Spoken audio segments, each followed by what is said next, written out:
Assalamualaikum warahmatullahi wabarakatuh.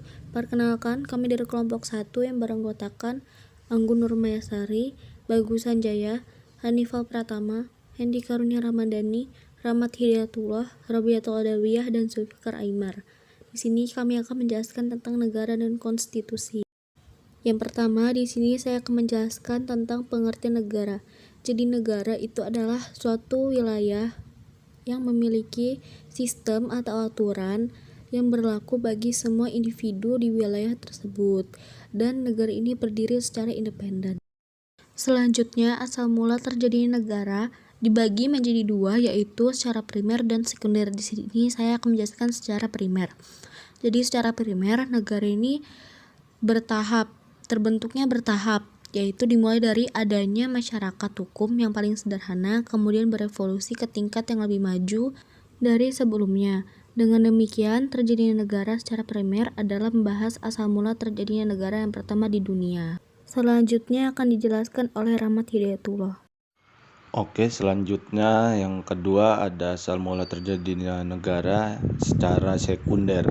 Terjadinya negara secara sekunder adalah membahas terjadinya negara baru yang dihubungkan dengan negara lain yang telah ada sebelumnya.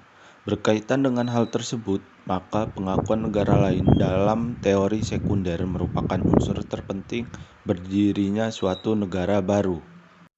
Next, tentang teori terjadinya negara.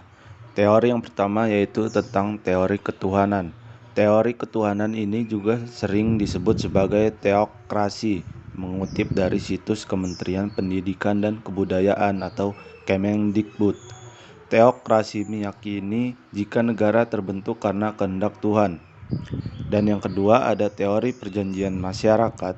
Teori perjanjian masyarakat juga dikenal sebagai teori kontrak sosial, yang artinya suatu negara terbentuk karena adanya perjanjian antar masyarakat.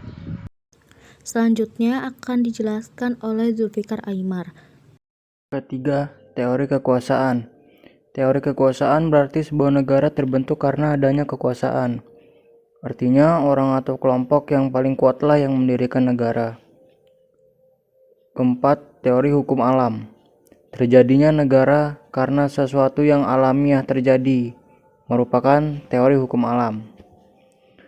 Unsur-unsur terbentuknya negara. Yang pertama, unsur konstitutif negara, yaitu wilayah tertentu, penduduk yang menetap, kedaulatan, dan pemerintah yang berdaulat. Yang kedua, unsur-unsur deklaratif negara, yaitu unsur yang sifatnya penyataan dan bersifat melengkapi. Unsur konstitutif disebut unsur deklaratif. Selanjutnya akan dijelaskan oleh Robiatul Adawiyah. Selanjutnya yaitu bentuk-bentuk negara. 1. Negara kesatuan. Negara yang merdeka serta berdaulat di mana di seluruh wilayah negara yang berkuasa hanyalah satu pemerintah pusat yang mengatur seluruh daerah disebut dengan negara kesatuan. Yang kedua, negara serikat. Negara serikat ialah negara yang tersusun negaranya jamak, terdiri dari negara-negara bagian. Urusan negara dibagi menjadi dua, yaitu yang secara terperinci dan pemerintahan federal. Konstitusi. Definisi konstitusi. Konstitusi sering disebut sebagai undang-undang dasar, meskipun arti konstitusi itu sendiri adalah hukum dasar yang tertulis dan tidak tertulis. Secara etimologi, kata konstitusi berasal dari bahasa Prancis. Konstitusi sama dengan membentuk pesanan suatu negara atau menyusun dan menyatakan sebuah negara. Konstitusi juga bisa berarti peraturan dasar awal mengenai pemesanan negara. Selanjutnya akan dijelaskan oleh Hendi Karunia Ramadhani. Baik, selanjutnya sifat-sifat konstitusi. 1. Formal dan material. 2. Tertulis dan tidak tertulis. 3. Sifat fleksibel dan rigid. Baik, dan untuk selanjutnya macam-macam konstitusi. Konstitusi tertulis dan konstitusi tidak tertulis. Konstitusi fleksibel dan konstitusi rigid. konstitusi derajat tinggi dan konstitusi derajat tidak tinggi, konstitusi negara serikat dan negara kesatuan, konstitusi pemerintah presidensial, dan pemerintahan parlementer. Selanjutnya akan dijelaskan oleh Bagus Sanjaya. Baik, selanjutnya asal mula berlakunya konstitusi di Indonesia.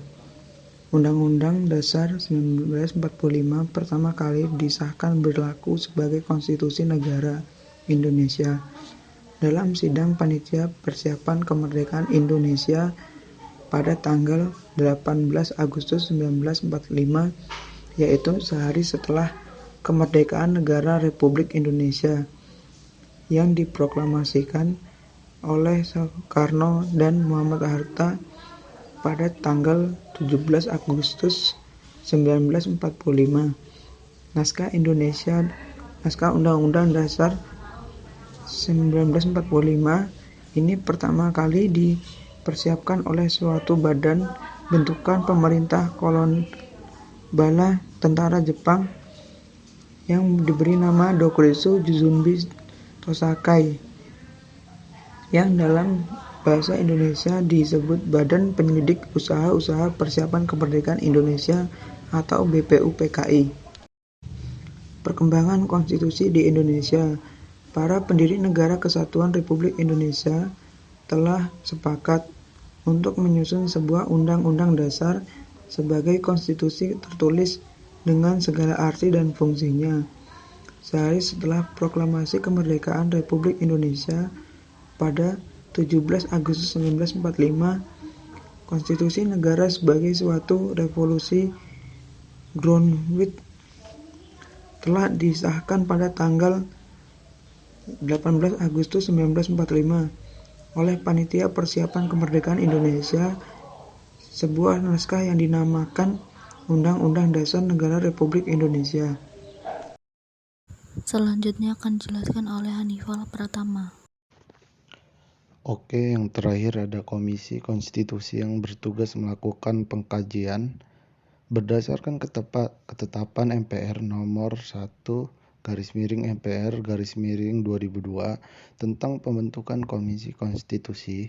Dalam sejarah perkembangan ketatanegaraan Indonesia, ada 4 macam undang-undang yang pernah berlaku, yaitu yang pertama, periode 18 Agustus 1945 sampai 27 Desember 1949, penetapan Undang-Undang Dasar 1945. Republik yang baru ini belum mempunyai Undang-Undang Dasar. Sehari kemudian pada tanggal 16 Agustus 1945, rancangan Undang-Undang disahkan oleh PPKI. Yang kedua, di periode 27 Desember 1949 sampai 17 Agustus 1950, penetapan Konstitusi Republik Indonesia Serikat. Perjalanan negara baru Republik Indonesia ternyata tidak luput dari rongrongan pihak Belanda yang menginginkan untuk kembali berkuasa di Indonesia. Yang ketiga, periode 17 Agustus 1950 sampai 5 Juli 1959, penetapan Undang-Undang Dasar sementara tahun 1950.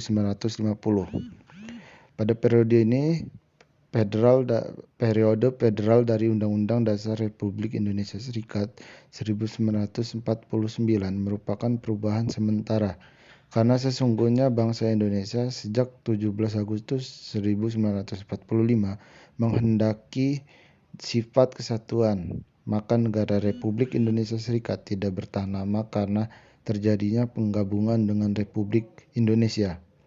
Yang terakhir, yang keempat, periode 5 Juli 1959 sampai sekarang, penetapan berlakunya kembali Undang-Undang Dasar 1945.